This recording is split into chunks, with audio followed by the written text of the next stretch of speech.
எங்களை அதிகமாக நேசிக்கிற எங்கள் அன்பின் பரலோக தகப்பனே, பேச்சியின் இந்த நாளுக்காக உமக்கு நன்றி செலுத்துகிறோம்.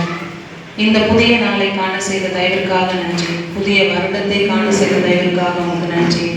இந்த நாளில் தகப்பனே, நீர் எங்களுக்கு இந்த வருடம் முழுவதும் எங்களை எவ்வாறு நடத்தப் போகிறீர், எங்களுக்கு எவ்வாறு எங்களுடைய லைஃப்பில் ஆசீர்வாதத்தை தரப்போகிறீர் என்பதை இந்த நாளில் எங்களுக்கு வெளிப்படுத்தும்படியாக ஜெபிக்கிறோம். எங்கள் ஒவ்வொருவரையும் உடைய கரங்களில் தருகிறோம். நீர் பேசும், நாங்கள் கேட்கிறோம். மீட்பரட்சகர் இயேசுவின் மூலம் ஜெபிக்கிறோம். இந்த ஜெபம் கேளும் ஜீவனோட நல்ல பிதாவே, ஆமென். நமது திருநெல்வேலி திருமண்டலம் நமக்கு கொடுத்திருக்கிற சட்ட வாக்கியம் ஏசாயா 58வது அதிகாரம் 12வது வசனம். எடுத்தவர்கள் யாராவது வாசிக்கலாமா? ஏசாயா 58வது அதிகாரம் 12வது வசனம். உன்னிடத்திலிருந்து தோன்றினவர்கள் பூர்வ முதல் பாழாய் கிடந்த ஸ்தலங்களை கட்டுவார்கள். தலைமுறை தலைமுறையாக இருக்கும் அஸ்திபாரங்கள் மேல் நீ கட்டுவாய். திறப்பானதை அடைக்கிறவன் என்றும் குடியிருக்கும்படி பாதைகளை திருத்துகிறவன் என்றும் நீ பெயர் பெறுவாய். நம்ம அனைவரும் சேர்ந்து நம்ம இந்த வசனத்தை சொல்லலாமா? நான் சொல்றேன், நீங்க எல்லாரும் என்னோட சேர்ந்து பின்னாடி சொல்லுங்க. உன்னிடத்திலிருந்து தோன்றினவர்கள் பூர்வ முதல் பாழாய் கிடந்த ஸ்தலங்களை கட்டுவார்கள். தலைமுறை தலைமுறையாக இருக்கும் அஸ்திபாரங்கள் மேல் நீ கட்டுவாய். திறப்பானதை அடைக்கிறவன் என்றும் குடியிருக்கும்படி பாதைகளை திருத்துகிறவன் என்றும் நீ பெயர் பெறுவாய். இந்த வசனத்தை பார்க்கும்போது இதனுடைய பின்னணியை நம்ம பார்க்கும் பொழுது கிமு 722ஆம் ஆண்டுல இஸ்ரவேல் தேசம் அசிரியர்களால் கைப்பற்றப்படுது. கிமு 722வது அந்த ஆண்டில் அசிரியர்களால் இஸ்ரவேல் தேசம் முழுவதுமாக கைப்பற்றப்படுது. அது முற்றுகையிடப்படுது. அதுக்கப்புறம் அந்த இஸ்ரவேல் தேசத்தில் இருக்கக்கூடிய ஜனங்கள், அதிகமான மக்கள் சிறையிருப்பாக அவங்க கொண்டு செல்லப்பட்டாங்க, சிறை கைதிகளாக. அதுக்கப்புறம் அங்கே நிறைய பேர் ஒரு சிலர் அந்த இடத்துல கைவிடப்படுறாங்க. அதுக்கப்புறம் கிமு 586வது ஆண்டுல பாபிலோனியர்கள் மறுபடியும் ஒரு முற்றுகை போடுறாங்க. அப்படிப்பட்ட சமயத்துல இந்த ஜனங்கள், அந்த மீதியாக இருந்த அந்த ஜனங்கள்ல பாதி பேரும் சிறை கைதிகளாக கொண்டு செல்லப்படுறாங்க. இந்த டைம்ல இந்த பாபிலோன் எப்போது முற்றுகை போடுறாங்களோ அந்த டைம்ல என்ன ஆகுது அப்படின்னா, ஆலயம் இடிக்கப்படுது. முழுவதுமாக ஆலயம் இடிக்கப்படுது, அக்கினிக்கு இரையாக்கப்படுது. அந்த நேரத்துல என்ன ஆகுது அப்படின்னா, ஜனங்கள் எல்லாரும் ஒரு பதட்டமான ஒரு நிலைக்குள்ளாகிறாங்க. ஒரு பயம் நிறைந்த வாழ்க்கை அவங்களுடைய லைஃப்ல காணப்படுது. அதுக்கப்புறம் அந்த அலங்கம் இடிக்கப்படுது. அவங்களுடைய லைஃப்ல தீங்கு நிந்தை இவ்வாறாக அவங்க பலவிதமான போராட்டத்துக்குள்ளாக இந்த இஸ்ரவேல் ஜனங்கள் ஆளாக்கப்பட்டாங்க. அப்படிப்பட்ட சிச்சுவேஷன்ல இப்போ ஆலயம் இடிக்கப்பட்டுருச்சு. அவங்களுக்கு இருந்த அந்த நம்பிக்கை, ஒரே ஒரு நம்பிக்கை, அந்த ஆலயம் எப்பெல்லாம் அவங்களுக்கு கஷ்டம் வருதோ அப்பெல்லாம் அந்த ஆலயத்தை நோக்கி தான் இவங்க தேவனை நோக்கி விண்ணப்பம் பண்ணாங்க. அப்படி இருந்த அந்த ஒரு நம்பிக்கையும் இப்போ இழக்கப்படுது. அவங்களுடைய வாழ்க்கையில இருந்த எல்லாவற்றையும் அவங்க இழந்து போறக்கூடிய சூழ்நிலை, சிறை கைதிகளாக கொண்டு போகப்படுறாங்க. இப்படிப்பட்ட சிச்சுவேஷன்ல இவங்க நம்பிக்கையை இழந்து காணப்படுறாங்க. அப்படி இருக்கும்போதுதான் இந்த நம்பிக்கையை அழிப்பதற்காக தான் இந்த அதிகாரம் எழுதப்பட்டிருக்கு. நம்ம இந்த ஏசாயா 58வது அதிகாரத்தை 1லிருந்து நம்ம பார்த்தோம் அப்படின்னா, அந்த ஜனங்கள் என்ன பண்றாங்கன்னா, இப்போ இவங்க சிறை கைதிகளாக அவங்க கொண்டு செல்லப்படுறாங்க. அந்த டைம்ல இவங்க என்ன பண்றாங்கன்னா, உபவாசம் பண்றாங்க, ஜெபிக்கிறாங்க.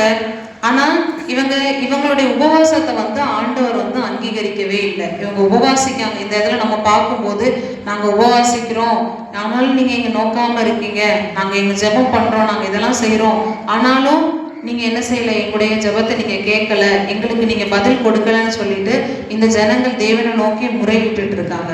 அப்படி இருக்கும்போது ஆண்டவர் என்ன செய்யறாங்க அப்படின்னா இந்த ஜனங்கள்கிட்ட சொல்றாங்க, இல்ல நீங்க உபவாசம்னா நீங்க பண்றது உபவாசம் கிடையாது, உபவாசம்னா எப்படி பண்ணணும் அப்படின்னு சொல்லிட்டு நாம இந்த இந்த இடத்துல 7வது வசனத்துல இருந்து நம்ம பார்க்கிறோம். 6வது வசனத்துல இருந்து, அக்கிரமத்தின் கட்டுகளை அவிழ்க்கிறதும் நுகத்தடியின் பிணைகளை நெகிழ்கிறதும் நெருக்கப்பட்டிருக்கிறவர்களை விடுதலையாக்கி விடுகிறதும் சகல நுகத்தடிகளை உடைத்து போடுகிறதும் பசி உள்ளவனுக்கு உன் ஆகாரத்தை பகிர்ந்து கொடுக்கிறதும் துரத்துண்ட சிறுமையானவர்களை வீட்டிலே சேர்த்து கொள்ளுகிறதும் வஸ்திரம் இல்லாதவனை கண்டால் அவனுக்கு வஸ்திரம் கொடுக்கிறதும் உன் மாம்சமானவனுக்கு உன்னை ஒழிக்காமல் இருக்கிறதும் அல்லவோ எனக்கு உகந்த உபவாசம் அப்படின்னு சொல்லிட்டு ஆண்டவர் என்ன செய்யறாங்கன்னா மக்களை அவங்க பண்ற தப்பை சுட்டி காட்டுறாங்க. அதாவது ஆண்டவர் வந்து எப்போதும் அவங்களுடைய ஜபத்தை கேட்கிறவரா இருந்தாலும், அவங்களுடைய உபவாசத்துக்கு பதில் கொடுக்கிறவரா இருந்தாலும், இந்த இடத்துல நம்ம பார்க்கும் பொழுது இவங்க சொல்றாங்க, எங்களுடைய உபவாசம் நாங்க இருக்கிறோம், நாங்க ஜெபிக்கிறோம், ஆனா எங்களுக்கு நீங்க பதில் கொடுக்கலன்னு சொல்லிட்டு. ஏன் அப்படின்னா அவங்க என்ன பண்ணாங்க அப்படின்னா தவறான முறையில அதை செஞ்சாங்க. அப்படி இருக்கும்போது இப்படிப்பட்ட நேரத்துல அவங்களுக்கு எதுவுமே தெரியல, ஒரு சரியான ஒரு வழி நடத்துறதுக்கு சரியான தீர்க்கதரிசிகள் இல்லை, ராஜாக்கள் இல்லை. அப்படிப்பட்ட நிலைமை இருக்கும்போது அவங்களுக்கு எதுவுமே இல்லாம நம்பிக்கை இழந்து நெக்ஸ்ட் என்ன பண்ணணும் அப்படி இருக்கக்கூடிய ஒரு காலத்துல இந்த தேவன் நம்பிக்கை அளிக்கும்படியாக தான் 12வது வசனத்துல பார்க்கும்போது 11ல நம்ம பார்க்கும்போது, நீ இதெல்லாம் செய்யும் போது நீ இப்படிலாம் செய், உன்னுடைய உபவாசம் உண்மையான உபவாசமா மாறட்டும், உன்னுடைய ஜபம் உண்மையான ஜபமா மாறட்டும், இப்படிலாம் ஆண்டவர் சொல்லிட்டு அப்படி சொல்றாங்க.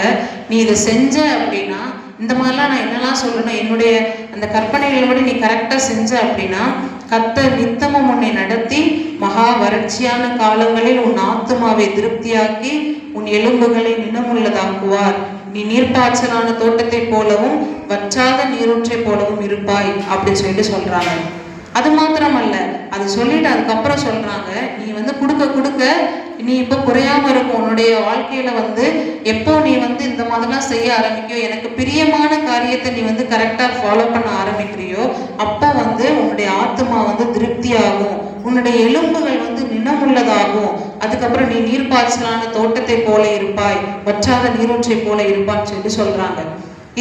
இது சொல்றது மாத்திரமல்ல, இப்போ நெக்ஸ்ட் 12வது வசனத்துல சொல்றாங்க, உன்னிடத்திலிருந்து தோன்றினவர்கள் பூர்வம் முதல் பாழாய் கிடந்த ஸ்தலங்களை கட்டுவார்கள். அவங்களுடைய சிச்சுவேஷன் அப்படிதான் இருக்கு, யாருமே இல்லாத நிலைமை இருக்கும் போது இப்ப ஆண்டவர் சொல்றாங்க, நீ கவலைப்படாத, உன்னிடத்திலிருந்து தோன்றினவர்களை கொண்டே நான் என்ன செய்ய போறேன், நான் பாழாய் கிடக்கக்கூடிய அந்த ஸ்தலங்களெல்லாம் நான் கட்ட போறேன். அந்த தலைமுறையா இருக்கும் அஸ்திவாரத்தின் மேல நீ கட்டப்படுவான்னு சொல்லிட்டு சொல்றாங்க. நம்ம பார்க்கும்போது முதலாவது காரியமாக என்ன சொல்றாங்க அப்படின்னா, பாழாய் கிடந்த ஸ்தலங்களை கட்டுதல். முதலாவது காரியத்தை நம்ம பார்க்கிறோம், பாழாய் கிடந்த ஸ்தலங்களை கட்டுதல். அவங்க சொல்றாங்க பாழாய் கிடந்த ஸ்தலங்களை கட்டுதல். எபிரேய பாஷையில இந்த பாழாய் கிடந்த ஸ்தலம் அப்படிங்கிறதுக்கு நம்ம ஹோர்பா அப்படின்னு சொல்லிட்டு சொல்லுவோம்.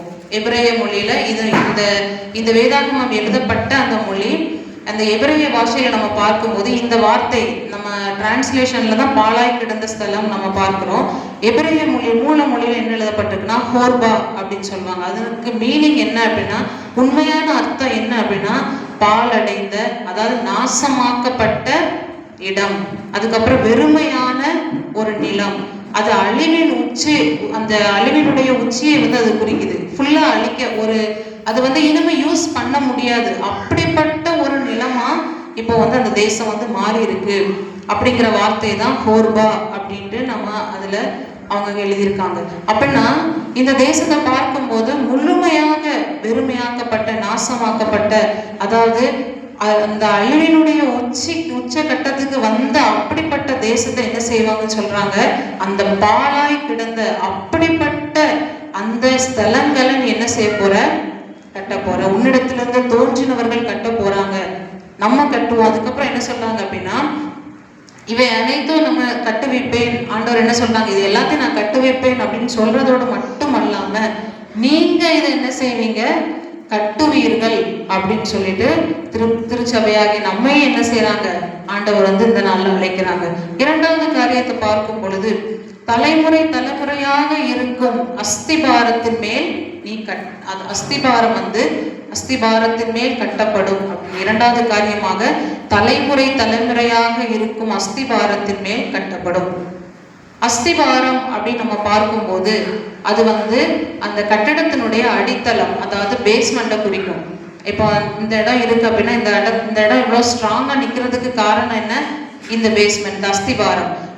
என்ன சொல்றாங்க அப்படின்னா, இந்த வேதத்திலும் அநேக தடவை இந்த அஸ்திபாரத்தை குறித்து நம்ம பார்க்கிறோம். அது எல்லாமே ஆவிக்குரிய அர்த்தமா இருந்தாலும் இந்த இடத்துல இந்த ஏசாயா 58வது அதிகாரத்துல 12வது வசனத்துல அந்த ஹீப்ரு மொழியில அவங்க யூஸ் பண்ணிருக்காங்க மிஸ் அன் அப்படின்னு சொல்லிட்டு.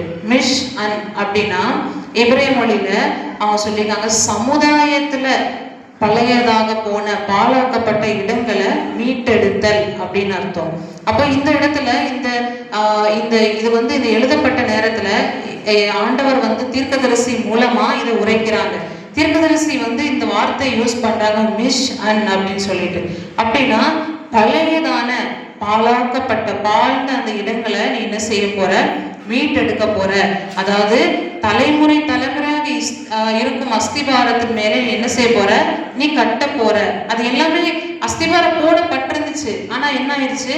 எல்லாமே இடிபட்டு போயிடுச்சு. அப்படிப்பட்ட இடத்தின் மேல நீ கட்டுவ அப்படின்னு சொல்றாங்க. இப்ப நம்ம திருநெல்வேலி திருமணத்தை நம்ம பார்க்கும் பொழுது நிறைய மிஷினரிஸ் என்ன செய்யறாங்க?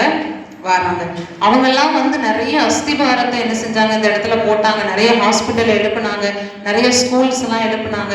இப்படி இருக்கும்போது நிறைய காரியத்தை மிஷினரிஸ் வந்து என்ன பண்ணாங்க? அவங்க இதை செஞ்சாங்க. இது நம்ம பார்க்கும் பொழுது அந்த ஃபர்ஸ்ட் இந்த வசனம் வந்து ஏசாயா வந்து சொல்லும் பொழுது ஏசாயா சொன்னதுக்கு அப்புறம் என்ன ஆகுது அப்படின்னா, நெகேமியாவை ஆண்டவர் என்ன செய்யறாங்க? எழுப்புறாங்க. ஒரு 3 பேரு. ஒருத்தங்க யாரு அப்படின்னா செருபாபேல எழுப்புறாங்க. அதுக்கப்புறம் யாரு? நெகேமியா, எஸ்ரா. இவங்களை எழுப்பி அந்த ஆலயத்தை மறுபடியும் என்ன செய்யறாங்க? அது கட்டப்படுது.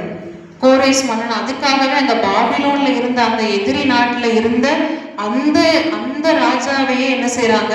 எழுப்பி அந்த ராஜாவை கொண்டே இந்த ஆலயத்தை கட்டுவதற்கான அந்த அதிகாரத்தை அவங்க வந்து கொடுக்குறாங்க. அப்போ இவங்க என்ன செய்யறாங்க அப்படின்னா, இந்த நெகேமியா கட்டும் பொழுது செருபாபேலும் கட்டும்போது நம்ம வேதத்துல வாசிக்கிறோம் நிறைய பிரச்சனைகள் சுத்தி காணப்பட்டுச்சு. நிறைய பிரச்சனைகள், அக்கம் பக்கத்துல இருக்கவங்க அதை கட்ட விடாதபடிக்கு நிறைய போராட்டம் பண்ணாங்க. அதுக்கப்புறம் நெகேமியா கட்டும் பொழுதும் இந்த மாதிரிதான் பிரச்சனை பண்ணாங்க. அப்ப நெகேமியா சொல்றாங்க, அதெல்லாம் நீங்க பார்க்காதீங்க, நம்ம எழுந்து கட்டுவோம் அப்படிங்கிற வார்த்தை என்ன சொல்றாங்க? அந்த நெகேமியா வந்து யூஸ் பண்ண, நம்ம எழுந்து கட்டுவோம் வாருங்கள் என்று சொல்லும் போது அந்த நல்ல வேலைக்காக என்ன செய்தாங்க? தங்களுடைய கைகளை திடப்படுத்தினார்கள் அப்படின்றது. அப்ப எழுந்து நம்மளும் என்ன செய்யணும்? எழுந்து கட்டணும். அதான் பாழாய் கிடந்த ஸ்தலங்களை நம்ம கட்டணும்னா என்ன செய்யணும்?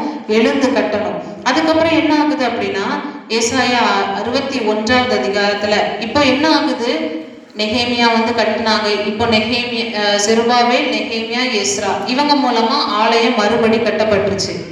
இப்போ மக்களுக்கு அந்த சந்தோஷம் மறுபடி கிடைச்சிருச்சு. அந்த ஆலயம் வந்துருச்சு அவங்களுக்கு. அவங்க மறுபடியும் அந்த சந்தோஷத்துக்குள்ள கடந்து போறாங்க. ஆனா இந்த சந்தோஷம் போய்கிட்டே இருக்கும்போது இவங்க மறுபடியும் ஆண்டவருக்கு பிரியமில்லாத காரியத்தை செஞ்சனால இப்படி நம்ம பார்க்கும்போது இப்ப யார் வாரா? அலெக்சாண்டர் தி கிரேட்னு சொல்லிட்டு கிரேக்க சாம்ராஜ்யம் வந்து மறுபடியும் இவங்களை என்ன செஞ்சிருச்சு? ஃபர்ஸ்ட் நம்ம பார்க்கும்போது இந்த முதலாவதுல இருந்து நம்ம பார்க்கும்போது இந்த ஆலயத்துலதான் என்ன ஆகுது? பிரச்சனை. அது எல்லாரும் என்ன செய்யறாங்க? அந்த ஆலயத்தை மேல குறி வைக்காங்க. அதை வந்து இடித்து போடணும், அது ஒன்றுமில்லாம ஆக்கிரணும் அப்படி சொல்லிட்டு தான் அவங்க ட்ரை பண்ணிட்டே இருக்காங்க.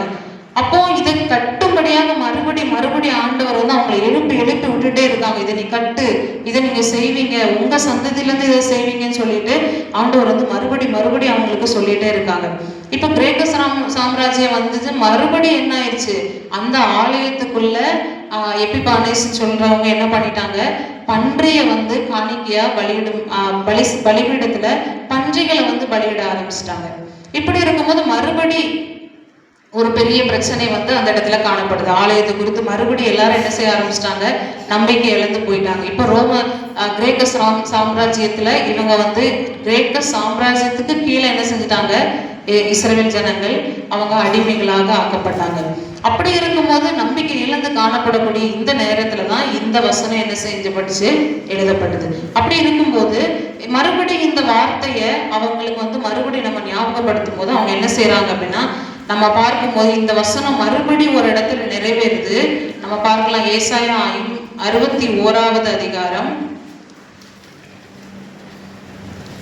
மறுபடி இதை நினைப்பூட்டுறாங்க பாருங்க. 61வது அதிகாரத்துல 1 முதல் 3 வரை யாராவது வாசிக்கலாமா? கர்த்தராகிய தேவனுடைய ஆவியானவர் என்மேல் இருக்கிறார். சிறுமைப்பட்டவர்களுக்கு சுவிசேஷத்தை அறிவிக்க கர்த்தர் என்னை அபிஷேகம் பண்ணினார்.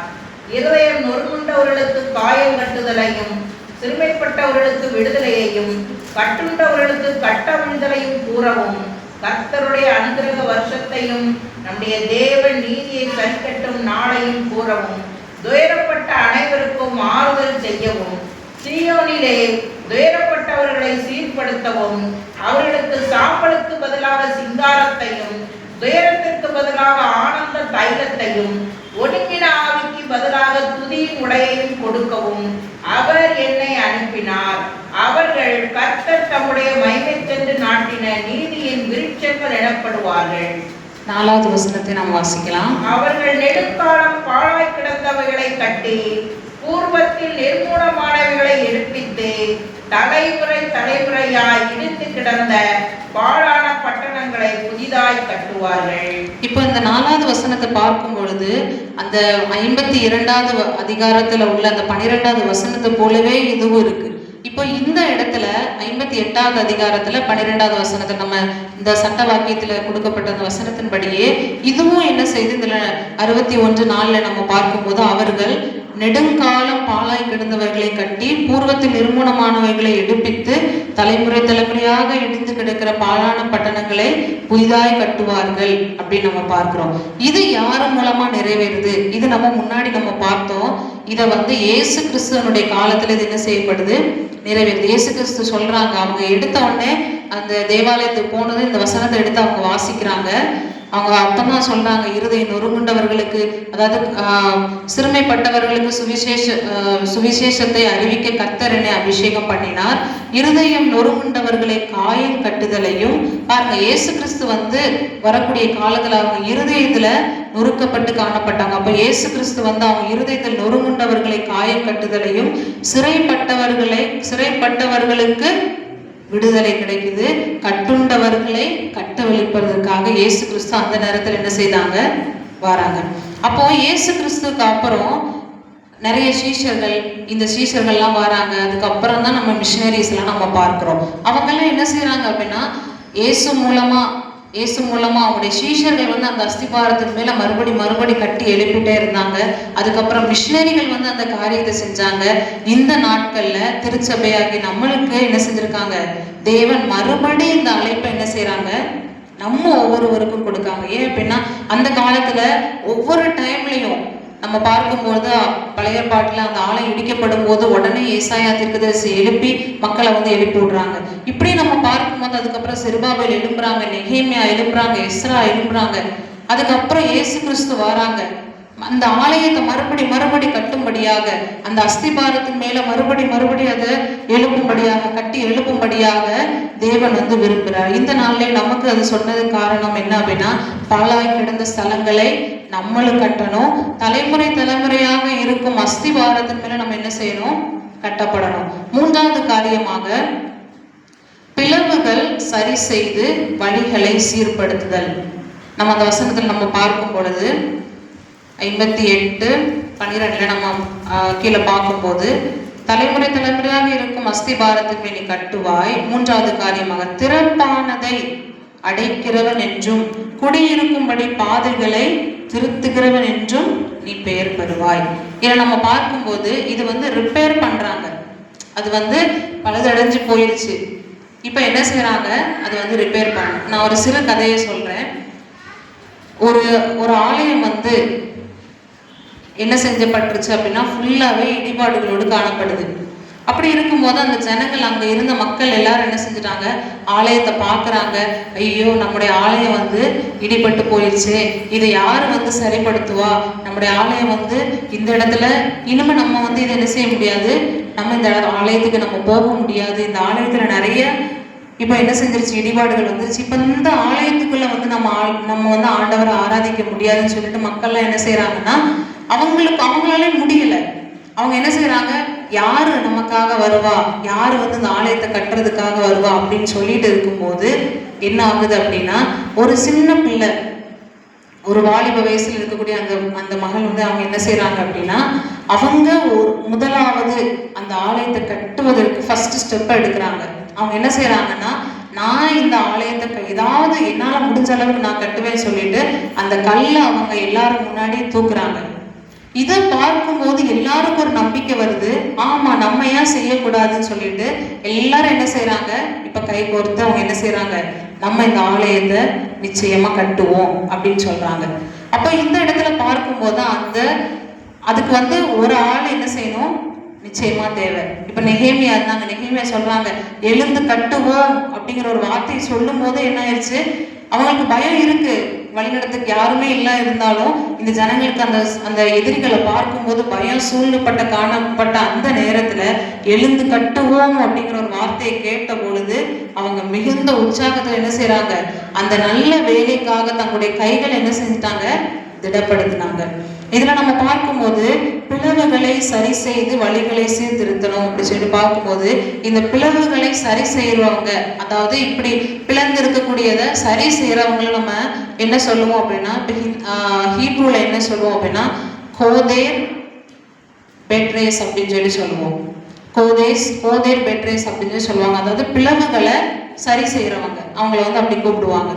இப்ப நம்ம பார்க்கும்போது நம்முடைய வாழ்க்கையில இன்று நம்ம யோசிச்சு பார்த்தோம் அப்படின்னா, இன்றைய சமுதாயத்துல நிறைய பிளவுகள், ஆவிக்குரிய வாழ்க்கையில பிளவுகள் காணப்படுது, குடும்ப வாழ்க்கையில, சமுதாயத்துல பிளவுகள். இப்படி நம்ம பார்க்கும்போது ஒவ்வொரு குடும்பத்திலையும் நிறைய டைவர்ஸ் நம்ம பார்க்கிறோம். இப்படி நம்ம பார்க்கும்போது கோபம், சண்டை, எரிச்சல், இப்படி சொல்லிட்டு பலவிதமான இந்த காரியங்கள்லாம் நம்முடைய குடும்ப வாழ்க்கையில பிளவுகளுக்கு காரணமா இருக்கு. இது எல்லாமே பிளந்து காணப்படுது. நம்முடைய ஆவிக்குரிய லைஃப்ல நம்ம என்ன செய்யறோம், அந்த பிளவு நமக்கு காணப்படுது. இப்படியே அந்த பிளவுகள் காணப்படும் போது இப்ப ஆண்டவர் வந்து நமக்கு சொல்றாங்க, இந்த பிளவுகளை இந்த வருடத்துல என்ன செய்வாங்க, நான் சரி செய்வேன். முதலாவது ஆண்டவர் என்ன செய்யறாங்க, நான் உங்களை குணப்படுத்த போறேன். ஃபர்ஸ்ட் உங்களை நான் என்ன செய்வேன், ஆண்டவர் நம்மளை என்ன செய்யறாங்க, அந்த பாலாய் கிடக்கக்கூடிய நம்முடைய வாழ்க்கையை என்ன செய்ய போறாங்க, ஏதாவது நம்முடைய லைஃப்ல ஏதாவது அந்த ஆசீர்வாதத்துக்கு தடையா இருக்கக்கூடிய ஏதாவது இருந்துச்சுன்னா முதலாவது ஆண்டவர் அதை கட்டுவாங்க. அதுக்கப்புறம் தலைமுறையாக இருக்கும் அஸ்திபாரத்தின் மேல நம்ம கட்டப்படுவதற்கு உதவி செய்வாங்க. அதுக்கப்புறம் அந்த பிளந்து இருக்கிற எல்லாவற்றையும் சரி செய்வதற்கு நம்ம என்ன செய்வாங்க, நம்மளை ஃபர்ஸ்ட் ரெடி பண்ணுவாங்க. அதுக்கப்புறம் நம்ம இந்த உலகத்துக்கு, இந்த சமுதாயத்துக்கு நம்ம என்ன செய்யணும், அந்த அஸ்திபாரத்தின் மேல நம்ம கட்டப்படணும். இந்த மிஷினரிகள்லாம் பண்ணிட்டு வந்த அந்த காரியங்களை இப்போ நம்ம சபைகள் எல்லாம் பார்க்கும்போது அந்த மிஷினரிகள்லாம் எதை செஞ்சுட்டு போனாங்களோ அது அவங்க ஒரு நோக்கத்தோடு அதை செஞ்சாங்க. இப்போ அந்த நோக்கத்தை நம்ம என்ன செய்யல, சரியா நம்ம அதை வந்து பயன்படுத்தலை. இப்போ நம்ம அதை கரெக்டா நம்ம ஃபாலோ பண்ணல.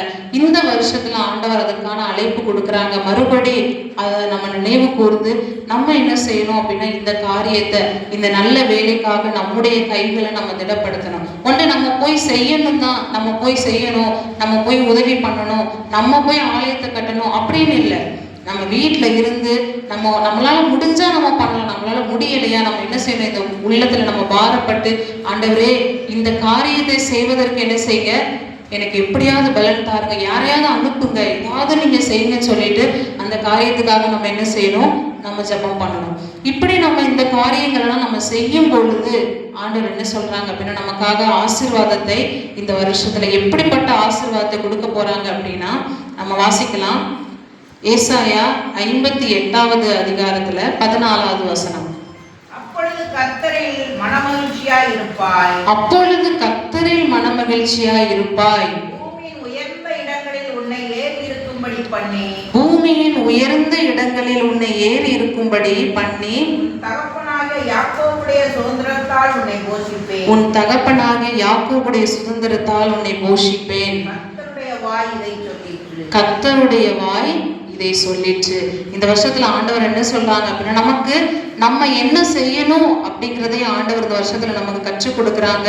நம்ம என்ன செய்யணும் அப்படின்னா, பாழாய் கிடந்ததை நம்ம அந்த ஸ்தலங்களை நம்ம கட்டணும். ஒருவேளை நம்ம கட்ட முடியலன்னா கூட அதற்காக நம்ம என்ன செய்யணும், ஜபம் பண்ணணும். அதற்காக ஜெபம் பண்ணணும். அதுக்கப்புறம் தலைமுறை தலைமுறையாக இருக்க அஸ்திபாரத்தின் மேல நம்ம என்ன செய்யணும்?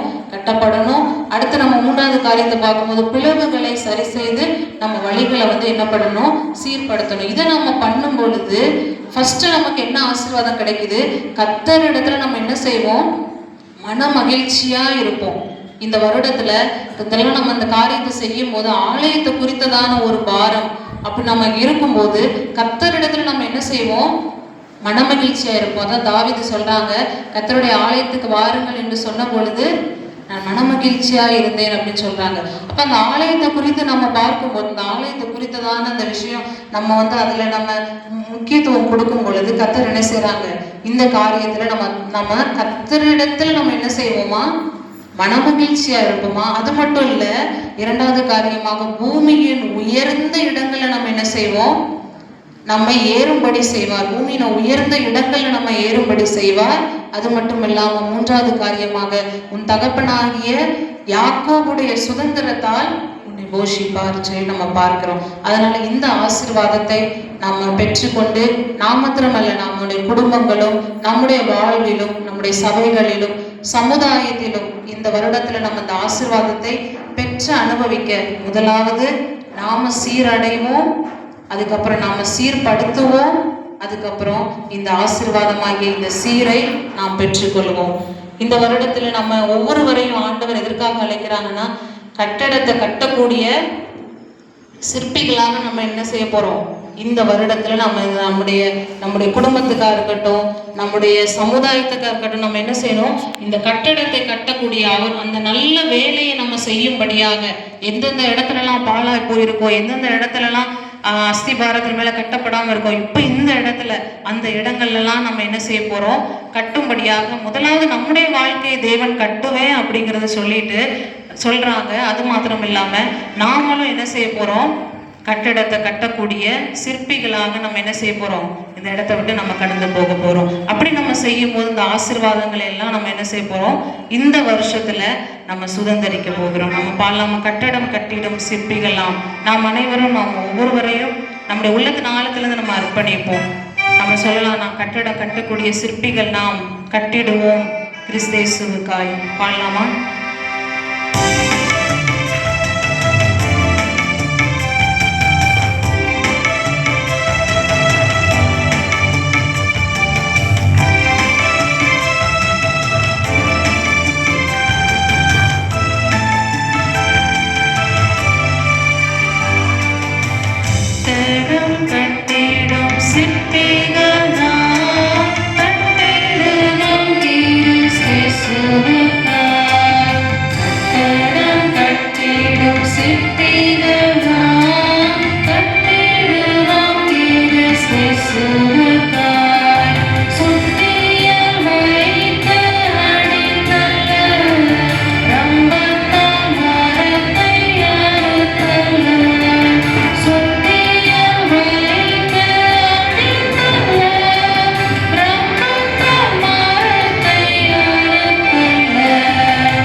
ஆம் தகப்பனே,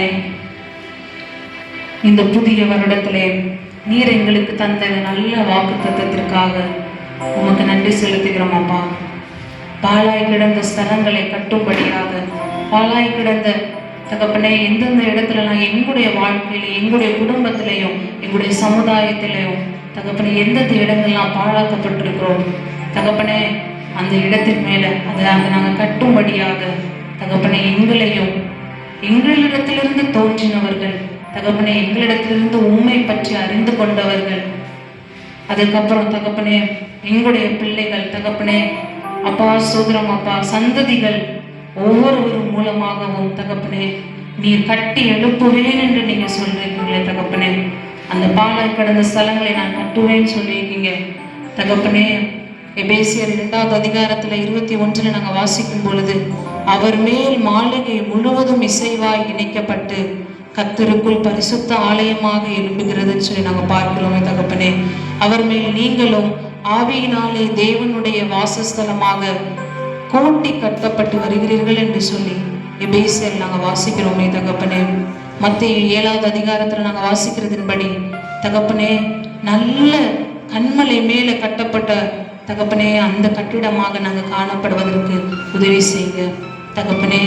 அப்பா நாங்க எங்களுடைய லைஃப்ல தகப்பனே நாங்க இதை ஃபாலோ பண்ணும்போது, நாங்க சீரடையும் போது தகப்பனே எங்களை கொண்டு நீர் சீர்படுத்துவீரப்பா. அதன் மாத்திரமல்ல, அந்த சீரை அப்பா அந்த ஆசீர்வாதத்தையும் எங்களுக்கு பெற்றுக்கொள்ள எங்களுக்கு நீங்க உதவி செய்யுங்க. ஒவ்வொருவரையும் வந்திருக்கிற ஒவ்வொருவரையும் நீங்க ஆசீர்வதிங்க தகப்பனே.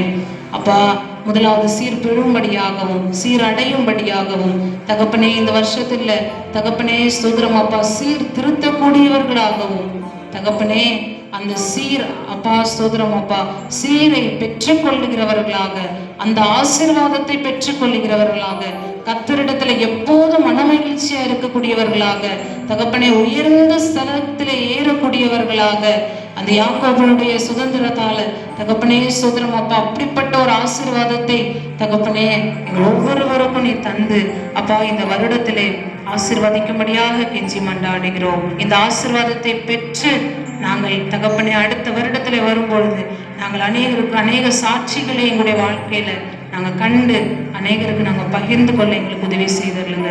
மீட்பரட்சகர் இயேசுவின் மூலம் ஜெபிக்கிறோம். எங்கள் ஜெபம் கேளும் ஜீவனுள்ள நல்ல பிதாவே, ஆமென்.